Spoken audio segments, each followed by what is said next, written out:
ठीक 5 दिन बाद बिहार लोकतंत्र के जलसे में महाआहुति देगा। आज का शुक्रवार सियासत का है, संकल्प सूत्र का है, मोदी की हुंकार और राहुल की ललकार का है। नमस्कार, आप देख रहे हैं इंडिया न्यूज, मैं रचना बंसल। आज बिहार में 45 मिनट के फासले पर प्रधानमंत्री नरेंद्र मोदी की रैलियां हुई। मोदी ने आज सासाराम, गया में हुंकार भरी। अब से थोड़ी ही देर बाद भागलपुर में रैली करेंगे, तो वहीं दूसरी तरफ राहुल गांधी नवादा में खूब गरजते हुए नजर आए। आज उधर मोदी ने बता दिया कि जब बिहार में चुनाव का एजेंडा सेट करना होता है तो उनके आसपास भी कोई दूर दूर तक टिक नहीं सकता। आज जब मोदी ने आरजेडी कांग्रेस को घेरा तो उनके शब्दों में राष्ट्रवाद से लेकर चीन तक, करप्शन से लेकर जंगल राज तक सब कुछ था। फिलहाल नीतीशे का बिहार है, तेजस्वी को लालटेन के दोबारा रोशन होने का इंतजार है। इन सभी के बीच में 3 सवालों के इर्द गिर्द प्रधानमंत्री की रैलियां हुई हैं। पहला सवाल, क्या बिहार में मोदी ने हवा का रुख मोड़ दिया है? दूसरा सवाल, क्या आज बिहार में सेट हो गया है चुनाव का फाइनल एजेंडा? और सबसे बड़ा सवाल कि क्या आत्मनिर्भर संकल्प से सुशासन बाबू को मोदी जिता पाएंगे?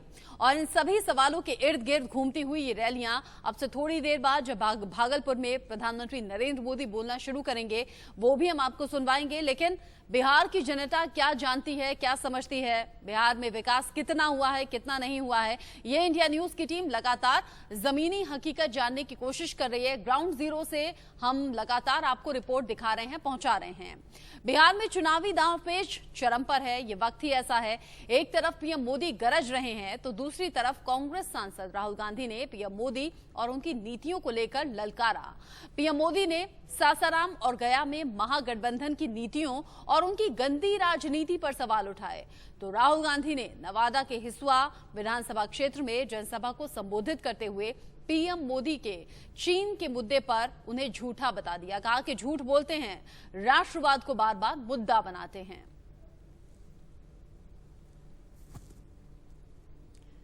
पीएम मोदी ने सासाराम और गया में विपक्ष को हर मोर्चे पर घेरा, चाहे वो 370 की बात हो या फिर 15 साल पहले आरजेडी का शासनकाल रहा हो। लालटेन का जमाना गया, ये कहा प्रधानमंत्री नरेंद्र मोदी ने, और साथ ही साथ पूछ लिया कि 370 का विरोध आखिर क्यों हो रहा है। सत्ता के नाम पर तिजोरी भरी जा रही है। बिहार बीमारू नहीं, अब बेबस नहीं, बिहार हर तरीके से सक्षम है और 15 साल विपक्ष ने जिस तरीके से लूटा है उसका जवाब अब हम देंगे बिहार का विकास करके। यूपीए ने परेशान किया, देश को चूना लगाया, दलालों के साथ विरोधी भी नजर आए। अब ऐसे भ्रम से आप दूर रहिएगा, क्योंकि लाचार या बेबस बिहार नहीं है। सक्षम होकर समझ के साथ अपना वोट दीजिएगा। माना गईल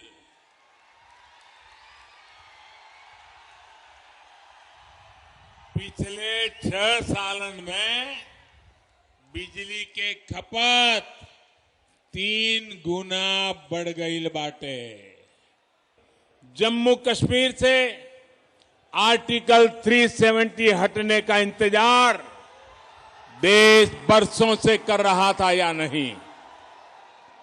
ये फैसला हमने लिया, एनडीए की सरकार ने लिया, लेकिन आज ये लोग इस फैसले को पलटने की बात कर रहे हैं। बिहार का मान मर्दन किया।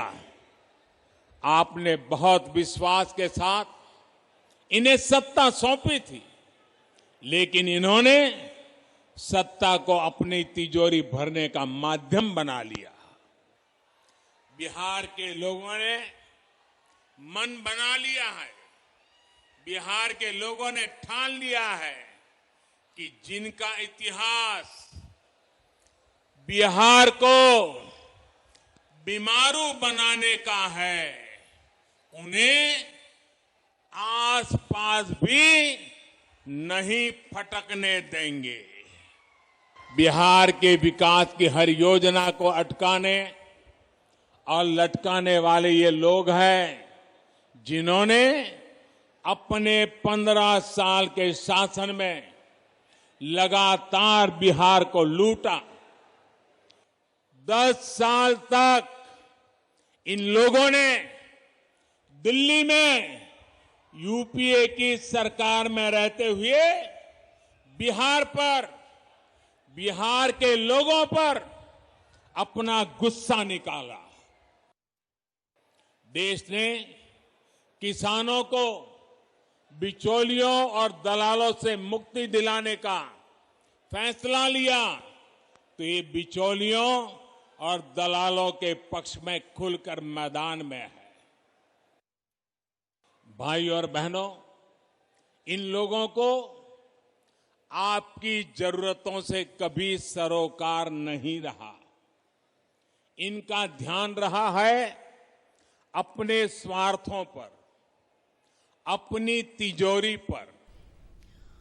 और इस बीच अपनी तीसरी रैली को संबोधित करने के लिए भागलपुर प्रधानमंत्री नरेंद्र मोदी पहुंच गए हैं। सीधा आपको तस्वीरें हम दिखाते हैं। ये मंच की तस्वीरें आप देखिए, सोशल डिस्टेंसिंग मेंटेन करते हुए निश्चित दूरी बनाई हुई है।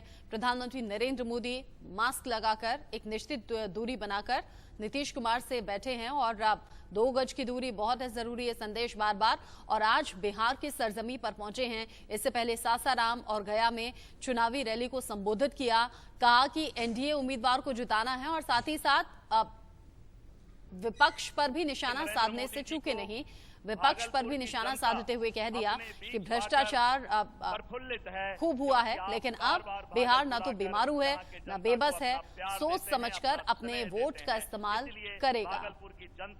साथ ही साथ कांग्रेस की तरफ से राहुल गांधी भी आज अब चुनावी मैदान में आज चुनावी रैलियां कर रहे हैं। इससे पहले राहुल गांधी ने अपने बयान में प्रधानमंत्री नरेंद्र मोदी पर सीधा तंज कर दिया। कहा कि चीन के मुद्दे पर भटकाया जा रहा है, झूठ बोला जा रहा है। लेकिन साथ ही साथ प्रधानमंत्री नरेंद्र मोदी ने भी विपक्ष पर निशाना साधने में कोई चूक नहीं रखी। कहा कि गंदी राजनीति की जा रही है चुनावों के नाम पर, लेकिन आप सोच समझ के अपने वोटों का इस्तेमाल कीजिएगा। हार्दिक स्वागत करते हुए महागठबंधन की नीतियों पर सवाल उठा दिए, जो वादे किए गए हैं मैनिफेस्टो में उस पर सवाल उठा दिए। लेकिन उधर राहुल गांधी ने कहा कि प्रधानमंत्री नरेंद्र मोदी झूठ बोलते हैं, चीन के मुद्दे पर भटका रहे हैं, राष्ट्रवाद को मुद्दा बना रहे हैं। ये सब कुछ चुनावी मुद्दे होने नहीं चाहिए। लेकिन प्रधानमंत्री नरेंद्र मोदी की तस्वीरें फिलहाल आप भागलपुर से देख रहे हैं अब से, और ये नीतीश कुमार बोलना शुरू कर रहे हैं। आदरणीय प्रधानमंत्री श्रद्धेय नरेंद्र मोदी जी, इस कार्यक्रम में उपस्थित मेरे पुराने साथी और केंद्रीय मंत्री श्री अश्विनी चौबे जी, जनता दल यूनाइटेड के राष्ट्रीय महासचिव श्री संजय झा जी, बांका के माननीय सांसद गिरधारी यादव जी, कार्यक्रम के संचालक भारतीय जनता पार्टी के बिहार के कोषाध्यक्ष डॉक्टर दिलीप जायसवाल जी, विभिन्न विधानसभा क्षेत्रों से जो उम्मीदवार हैं एनडीए के, जो इस कार्यक्रम से जुड़े हुए हैं, मैं उन सबका भी स्वागत करता हूं। और यहां उपस्थित सभी एनडीए के सम्मानित नेतागण, मेरे प्रिय साथियों,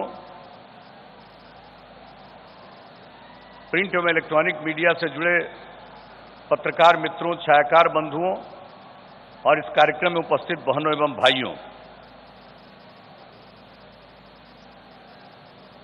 हम सबसे पहले तो आदरणीय मोदी जी का अभिनंदन करते हैं और आप सब लोग जो इस चुनावी सभा में शामिल हुए हैं, मैं आपको भी हृदय से धन्यवाद देता हूं। जो देश के विकास के लिए विशेष पहल कर रहे हैं, कोई भी संकट देश के सामने आता है उसके समाधान के लिए जो प्रयास कर रहे हैं, आदरणीय मोदी जी आप सब इससे परिचित हैं। और जो कोरोना का संकट आया, उससे भी लोगों को छुटकारा दिलाने के लिए जो भी संभव हुआ है देश में करने की कोशिश की है और बिहार में भी इसके लिए सहयोग देने की कोशिश की। और यही नहीं, देश के विकास के अलावे बिहार को विकास के रास्ते पर ले जाने के लिए उन्होंने विशेष पहल की है। और अब जो चुनाव का आयोजन किया गया है, अब हम लोग तो एक ही बात कहेंगे कि आप लोग अगर चाहते हैं कि बिहार विकास के रास्ते पर आगे बढ़ता जाए, समाज के हर तबके का उत्थान हो, तो एकजुट होकर एनडीए के सभी उम्मीदवारों को भारी मतों से विजयी बनाइएगा। और जो भागलपुर की बात है, बहुत सारी चर्चा है, लेकिन अभी सबसे हाल की बात आप सबको मालूम है, जो भागलपुर में गंगा नदी पर विक्रमशिला सेतु है, अब उसके समानांतर 4 लेन का पुल बनाने का आदरणीय मोदी जी ने स्वीकृति प्रदान कर दी है और उसका काम भी बहुत जल्द होने वाला है। तो हर जगह के लिए, कोई एक जगह की बात नहीं, सब जगह के लिए जो इन्होंने काम किया है, हम सब इनका अभिनंदन करते हैं। और हम लोग बिहार के लिए भी जो सेवा करने की कोशिश कर रहे हैं, वो सब आपके बीच में है। जो अपराध की घटनाएं होती थी, उसको नियंत्रित किया हम लोगों ने। लोग वोट तो ले लेते हैं, समाज में टकराव पैदा करके, विवाद पैदा करके, लेकिन भूलिएगा मत, इस भागलपुर में जो 89-90 में घटना घटी थी और उसके बाद लोगों को काम करने का मौका मिला, लोगों को कोई राहत नहीं दिला सके थे, लेकिन जब हम लोगों को काम करने का मौका मिला तो फिर से आयोग गठित करके जो इसके लिए जिम्मेवार थे, उन सब लोगों पर जो कार्रवाई कानूनी हो सकती थी वो सब तो किया ही, लेकिन सभी जो पीड़ित परिवार थे उनको भी मदद कर किया हम लोगों ने। और जो मृत्यु हो गई थी, और यहां जो दंगा हुआ था, देश में कुछ ही जगहों पर आजादी के बाद इतना बड़ा दंगा हुआ था, और उन सब लोगों के लिए भी हम लोगों ने 2,500 रुपया प्रति माह और 13 के बाद से 5,000 रुपया प्रति माह का इंतजाम किया। तो हम लोग तो सबके लिए काम करते हैं, लेकिन लोगों को काम करने का मौका मिला, वो सिर्फ अपने बारे में सोचते हैं, अपने परिवार के बारे में सोचते हैं।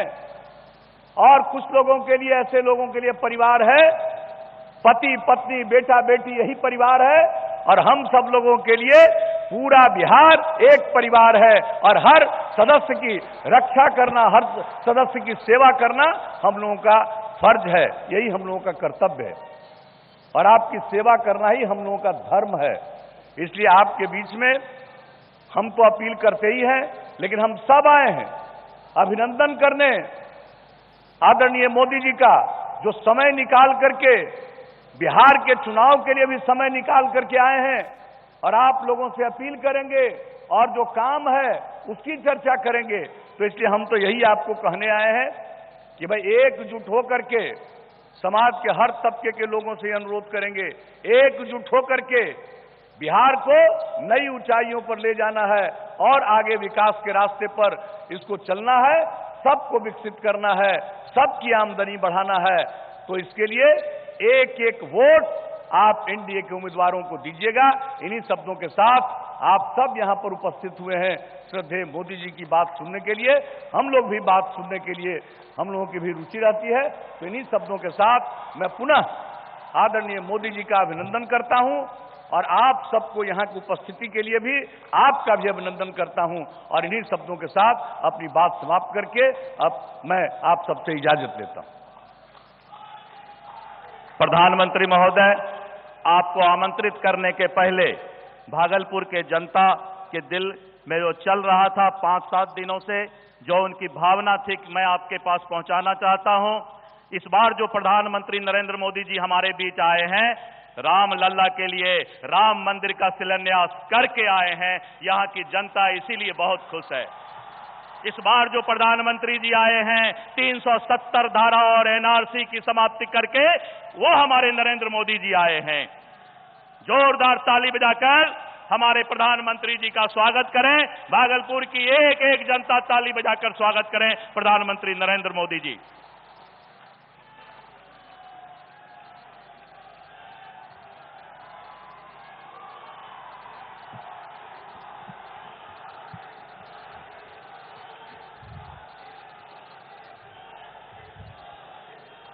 भारत माता की,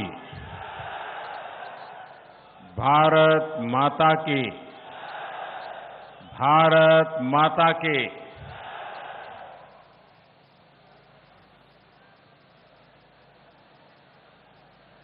हो भाई बहन,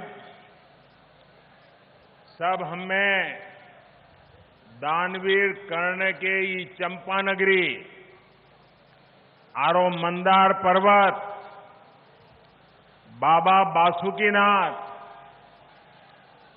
अजगैबीनाथ, श्रृंगी ऋषि के ई पवित्र भूमि का प्रणाम करे छियोन।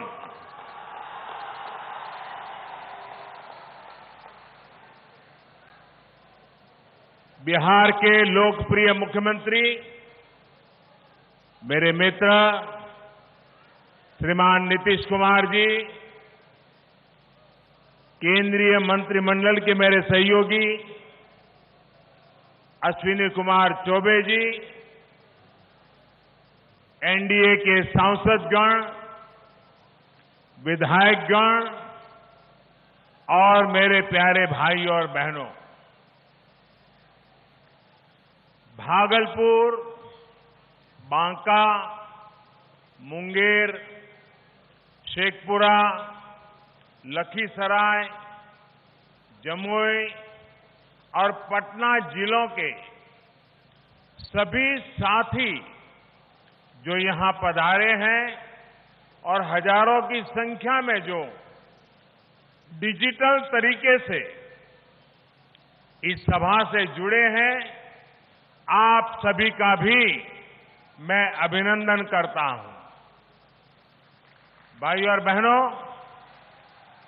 बिहार चुनाव की ये आज की मेरी तीसरी सभा है।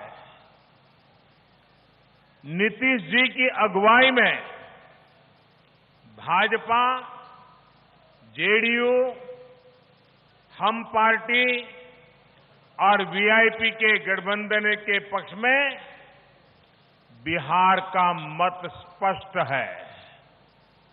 मैं जहां गया हूं, जो मिजाज मैं देख रहा हूं, बिहार की जनता नीतीश कुमार जी को दोबारा मुख्यमंत्री का संकल्प ले चुकी है। बिहार के लोग ये ठान चुके हैं कि एनडीए को फिर जिताना जरूरी है। जरूरी इसलिए है ताकि बिहार प्रगति के जिस पथ पर चल रहा है उसकी गति और तेज हो।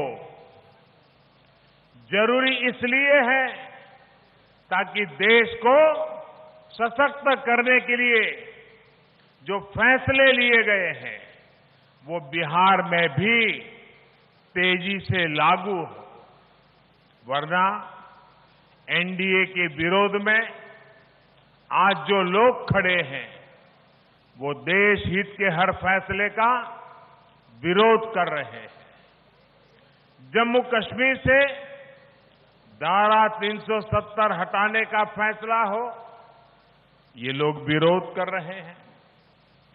3 तलाक के विरुद्ध कानून बनाकर मुस्लिम महिलाओं को नए अधिकार देना हो, ये लोग विरोध कर रहे हैं।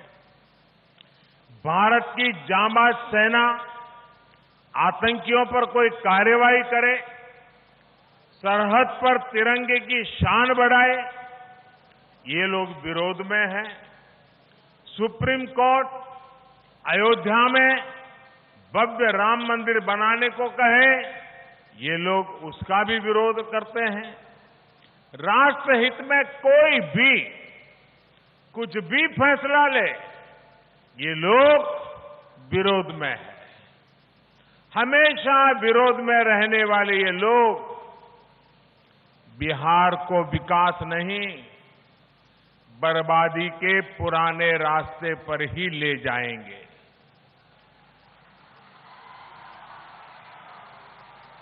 साथियों, ये सिर्फ सत्ता सुख के हैं।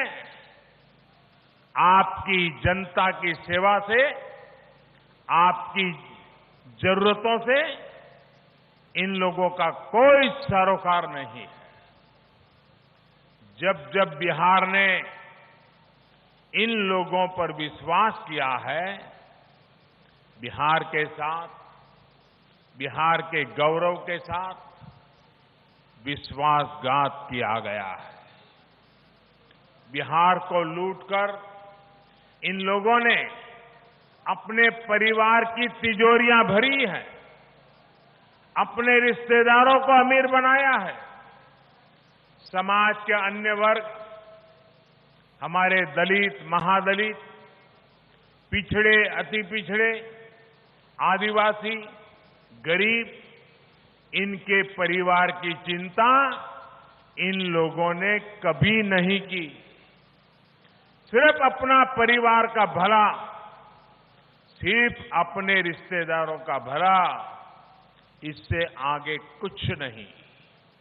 साथियों, बिहार वो स्थान है जहां लोकतंत्र के बीज बोए गए थे। क्या जंगल राज में कभी भी विकास और लोकतंत्र के मूल्य फल फूल सकते हैं? बिहार भ्रष्टाचार मुक्त शासन का हकदार है। इसे कौन सुनिश्चित करेगा? खुद भ्रष्टाचार में लुप्त लोग या भ्रष्टाचारियों से लड़ने वाले लोग? बिहार विकास का हकदार है। विकास कौन सुनिश्चित करेगा? वो जिन्होंने केवल अपने परिवार का विकास किया, या वो लोग जो लोगों की सेवा में अपना परिवार भी भूल गए? बिहार रोजगार और उद्यमिता का हकदार है। ये कौन सुनिश्चित कर सकता है? वो जो सरकारी नौकरी देने को रिश्वत कमाने का जरिया मानते हैं, या वो जो लोग बिहार की ईज ऑफ डूइंग बिजनेस को बेहतर बनाने और स्किल मैपिंग का काम कर रहे हैं। बिहार निवेश का हकदार है। ये कौन सुनिश्चित कर सकता है? जिन्होंने बिहार को जंगल राज बना दिया, या जो लोग बिहार को सुशासन दे रहे हैं, बिहार के विकास में जी जान से जुटे हैं। बिहार बेहतर कानून व्यवस्था का हकदार है। ये कौन सुनिश्चित करेगा? वो जिन्होंने गुंडों को खिलाया, पिलाया, पाला, या वो जिन्होंने गुंडों पर डंडा चलाया? साथियों, बिहार अच्छी शिक्षा के अवसरों का भी हकदार है। क्या ये उन लोगों द्वारा सुनिश्चित किया जा सकता है जिन्हें शिक्षा का महत्व ही नहीं पता? या वो लोग जो आईआईटी, आईआईएम और एम्स को राज्य में लाने के लिए 2400 घंटे काम कर रहे हैं? बिहार में पहले जो सरकारें रही, उन्होंने आदिवासियों के कल्याण के लिए, उन्हें शोषण से मुक्ति दिलाने के लिए सिर्फ और सिर्फ झूठे वादे किए। अब एनडीए सरकार आदिवासी बच्चों की शिक्षा, उनके स्वास्थ्य, उनके लिए घर, उनके रोजगार पर पूरा ध्यान दे रही है। साथियों, भागलपुर सहित बिहार के शहरों की जो हालत इन लोगों ने कर दी थी, वो आप अच्छी तरह जानते हैं। छोटे दुकानदार, व्यापारी, कारोबारी, मजदूर, इनके जंगल राज में हर कोई परेशान था। इसी का नतीजा था कि भागलपुर मुंगेर सहित यहां के तमाम जिलों में सिल्क के अलावा दूसरे उद्योगों के लिए भी जो अवसर थे वो खत्म होते गए। भाई और बहनों, सामान्य जन की सुविधा के लिए बिहार के युवा के रोजगार और स्वरोजगार के लिए बिहार के इंफ्रास्ट्रक्चर पर ध्यान देना बहुत जरूरी था। इसी सोच के साथ बिहार के लिए 1.25 लाख करोड़ रुपए का प्रधानमंत्री पैकेज घोषित किया गया। बीते सालों में बिहार में 3,500 किलोमीटर के राष्ट्रीय राजमार्ग या तो बने हैं या फिर उनको चौड़ा किया जा रहा है। भागलपुर से गुजर रहे राष्ट्रीय राजमार्ग के चौड़ीकरण के लिए भी अब स्वीकृति दी जा चुकी है। इस नेशनल हाईवे का लाभ भागलपुर और बांका के साथ साथ आसपास के कई जिलों को होगा। हमारे व्यापारी कारोबारी साथियों को होगा। लगभग 750 किलोमीटर से ज्यादा रेलवे लाइनों के चौड़ीकरण, बिजलीकरण और ओवरब्रिज बनाने का काम भी बिहार में तेजी से पूर्णता की तरफ आगे बढ़ रहा है। साथियों, बीते वर्षों में गंगा जी के ऊपर ही 1.5 दर्जन करीब पुल या तो बन चुके हैं या फिर काम चल रहा है। आज गंगा जी पर औसतन हर 25 किलोमीटर पर एक पुल बनाया जा रहा है। पास में मुंगेर में रेल महासेतु पहले ही पूरा हो चुका है। कुछ दिन पहले ही विक्रमशिला सेतु के समानांतर 4 लेन के नए पुल का काम भी शुरू हुआ है। ये पुल जब पूरी तरह से बनकर तैयार हो जाएगा तो भागलपुर की दूसरे जिलों से कनेक्टिविटी और बेहतर हो जाएगी। इससे उत्तरी बिहार से झारखंड आना जाना भी आसान होगा। विशेष रूप से हमारे व्यापारियों और शिव भक्तों को इससे बहुत सुविधा होगी। गंगा जी के अलावा किऊल नदी और कोसी नदी पर भी पुलों का विस्तार किया जा रहा है। भाइयों और बहनों, भागलपुर सहित बिहार के अनेक शहर और व्यापारिक केंद्र गंगा जी के किनारे बसे हुए हैं। आज हल्दिया और वाराणसी के बीच वाटरवे पर व्यापारिक जहाज तो चलने ही लगे हैं।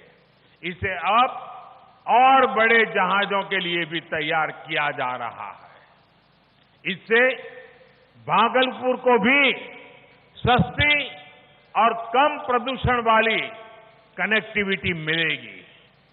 भाइयों और बहनों, अभी जो हाल में ही देश की कृषि को आधुनिक बनाने के लिए बड़े सुधार किए गए।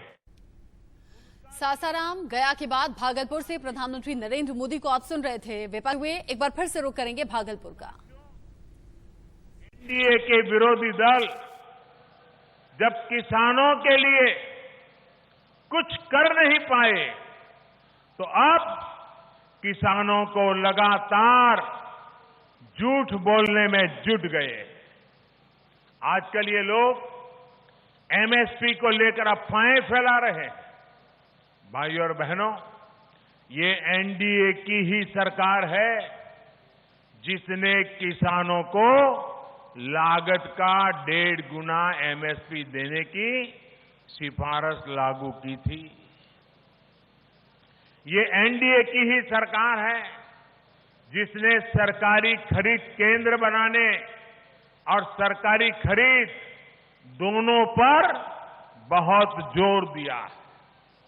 जब ये लोग सरकार में थे, उसकी तुलना में बिहार में ही मैं उनकी पुरानी सरकारें और नीतीश जी की सरकार की तुलना करता हूं। बिहार में ही धान की सरकारी खरीद 4 गुना और गेहूं की सरकारी खरीद 5 गुना बढ़ी है।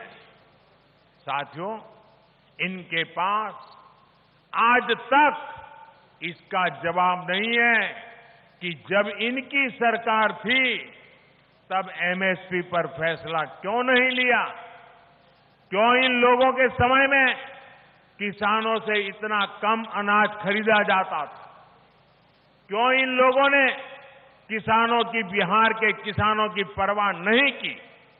साथियों, किसानों के लिए ही नहीं, हमारे पशुपालकों और मछली पालकों के लिए भी पहली बार व्यापक कार्यक्रम बनाए गए हैं। देश में ये पहली बार हुआ है जब केंद्र सरकार द्वारा गाय, भैंस और दूसरे पशुओं के लिए मुफ्त टीकाकरण का इतना बड़ा अभियान चलाया गया। इंसानों की ही तरह पशुओं के लिए भी आधार नंबर दिया गया है। हमारे गोपालकों को, हमारे पशुपालकों को सुविधा हो, उनको पशुओं के लेन देन और स्वास्थ्य से जुड़ी जानकारी मिले, इसके लिए मोबाइल ऐप भी बनाया गया है। डेयरी सेक्टर के विस्तार के लिए हजारों करोड़ का विशेष फंड भी बनाया गया है। साथियों, हाल ही में केंद्र सरकार ने एक और योजना शुरू की है जिसका लाभ बिहार के गांवों को बहुत ज्यादा होगा। इस योजना के तहत गांव की जमीन पर, गांव में बने घरों पर आपका कानूनी अधिकार सुनिश्चित किया जा रहा है। इस योजना का नाम है स्वामित्व योजना। इसके जरिए हर उस व्यक्ति को जिसके पास गांव में अपना घर है, जमीन है, उसे एक प्रॉपर्टी कार्ड दिया जाएगा। इस प्रॉपर्टी कार्ड की मदद से आपको बैंकों से आसानी से कर्ज मिलेगा। आपको अपने घर को लेकर किसी तरह की चिंता में नहीं रहना होगा। बिहार चुनाव के बाद, एनडीए सरकार बनने के बाद यहां भी इस योजना को लागू किया जाएगा। अभी 6 राज्यों में पायलट प्रोजेक्ट के तहत 1 लाख लोगों को स्वामित्व का कार्ड दे दिया गया है। आपके यहां भी ये बहुत तेजी से शुरू होने वाला है। भाइयों और बहनों, आज भारत आत्मनिर्भर बनने के लिए प्रतिबद्ध है। बिहार आत्मनिर्भरता के संकल्प के साथ आगे बढ़ रहा है।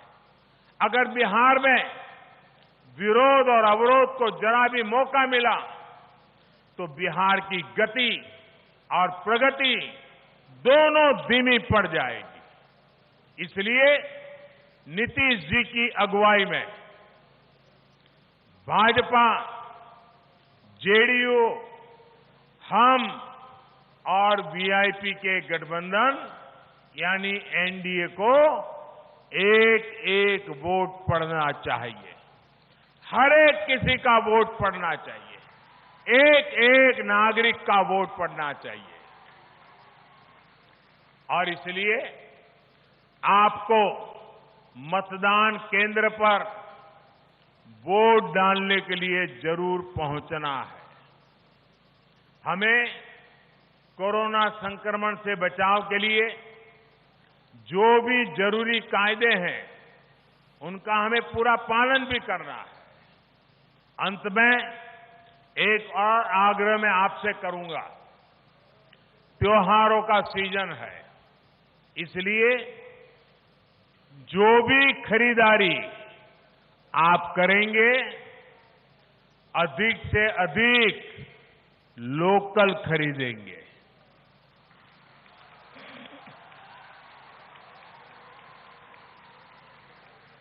भागलपुर की सिल्की साड़ी, मंजूषा पेंटिंग और दूसरे उत्पादकों को बहुत बड़ा सपोर्ट कीजिए।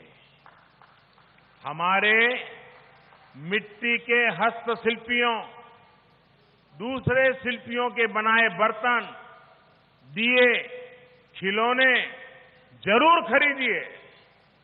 हम मिलकर कोशिश करेंगे तो बिहार भी आत्मनिर्भर होगा, भारत भी आत्मनिर्भर होगा। आप यहां आए, इतनी बड़ी संख्या में आए, हमें और हमारे सभी साथियों को आशीर्वाद दिया। मैं आप सबका हृदय से बहुत बहुत आभार व्यक्त करता हूं। धन्यवाद। भारत माता की, भारत माता की, भारत माता की। नरेंद्र मोदी जिंदाबाद, नरेंद्र मोदी जिंदाबाद, नीतीश कुमार जिंदाबाद।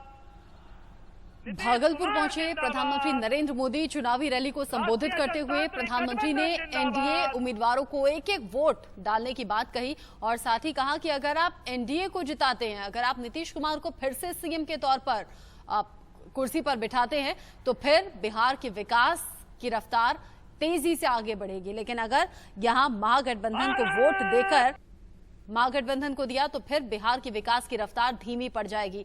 साथ ही साथ त्योहारों का जिक्र भी प्रधानमंत्री ने किया। कहा कि ज्यादा से ज्यादा स्वदेशी सामान खरीदना है, इन त्योहारों में खरीदारी जरूर कीजिएगा, लेकिन चाहे वो मिट्टी के दिए हों, चाहे वो भागलपुर का सिल्क हो, ऐसी तमाम बातों का जिक्र करते हुए उन्होंने कहा कि आत्मनिर्भर भारत की ओर हमें आगे बढ़ना है और त्योहारों में हमें ज्यादा से ज्यादा सामान स्वदेशी ही खरीदना है, कोरोना से बचकर रहना है। लेकिन साथ ही साथ उन्होंने कह दिया कि आपका वोट बहुत कीमती है, एनडीए उम्मीदवारों को अपना समर्थन दीजिए, एक एक वोट डालिए और फिर से एनडीए की सरकार बिहार में होनी चाहिए। इससे पहले प्रधानमंत्री नरेंद्र मोदी सासाराम और गया में पहुंचे थे। विपक्ष को हर मोर्चे पर घेरा था, चाहे वो 370 की बात हो या फिर 15 साल पहले का आरजेडी का शासनकाल हो। क्या कुछ कहा उन्होंने, सुनिए। लालटेन के जमाना गईल,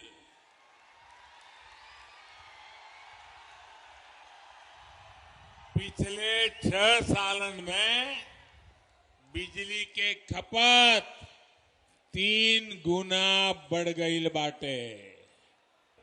जम्मू कश्मीर से आर्टिकल 370 हटने का इंतजार देश बरसों से कर रहा था या नहीं, ये फैसला हमने लिया, एनडीए की सरकार ने लिया।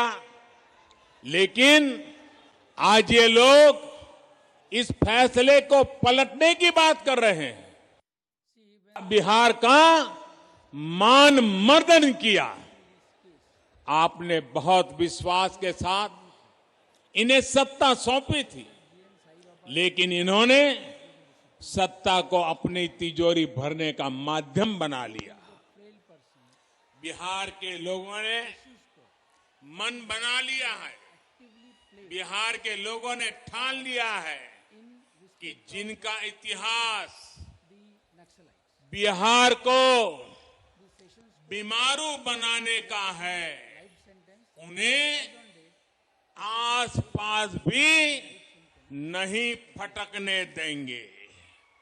बिहार के विकास की हर योजना को अटकाने और लटकाने वाले ये लोग हैं जिन्होंने अपने 15 साल के शासन में लगातार बिहार को लूटा। 10 साल तक इन लोगों ने दिल्ली में यूपीए की सरकार में रहते हुए बिहार पर, बिहार के लोगों पर अपना गुस्सा निकाला। देश ने किसानों को बिचौलियों और दलालों से मुक्ति दिलाने का फैसला लिया। तो ये बिचौलियों और दलालों के पक्ष में खुलकर मैदान में है। भाई और बहनों, इन लोगों को आपकी जरूरतों से कभी सरोकार नहीं रहा। इनका ध्यान रहा है अपने स्वार्थों पर, अपनी तिजोरी पर। प्रधानमंत्री नरेंद्र मोदी के मुद्दे वही रहे, चाहे वो सासाराम की जमीन हो गया कि या फिर भागलपुर की। उन्होंने कहा कि बिहार की जनता चुन चुकी है, नीतीश कुमार ही अगले मुख्यमंत्री होंगे। साथ ही साथ नीतीश कुमार भी मंच से बोले। उन्होंने 15 साल पहले के हालात के लिए आरजेडी और लालू परिवार पर जमकर निशाना साधा। क्या कुछ कहा, सुनिए। साल लोग राज करते रहे हैं पहले, और क्या था, यहाँ कोई संस्थान की स्थापना होती थी? मेडिकल कॉलेज का क्या बुरा हाल था। हम लोगों ने 3 मेडिकल कॉलेज पहले स्थापित किया और 8 मेडिकल कॉलेज की स्थापना के लिए केंद्र सरकार का सहयोग मिल रहा है और 8 नए मेडिकल कॉलेज और बनाए जा रहे हैं। तो एक एक काम, कई चीजों में जो सहयोग मिल रहा है, हवाई अड्डों के निर्माण में मिल रहा है।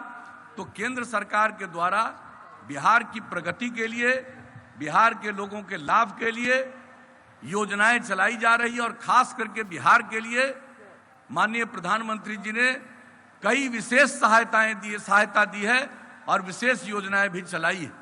मैं इसके लिए समस्त बिहार वासियों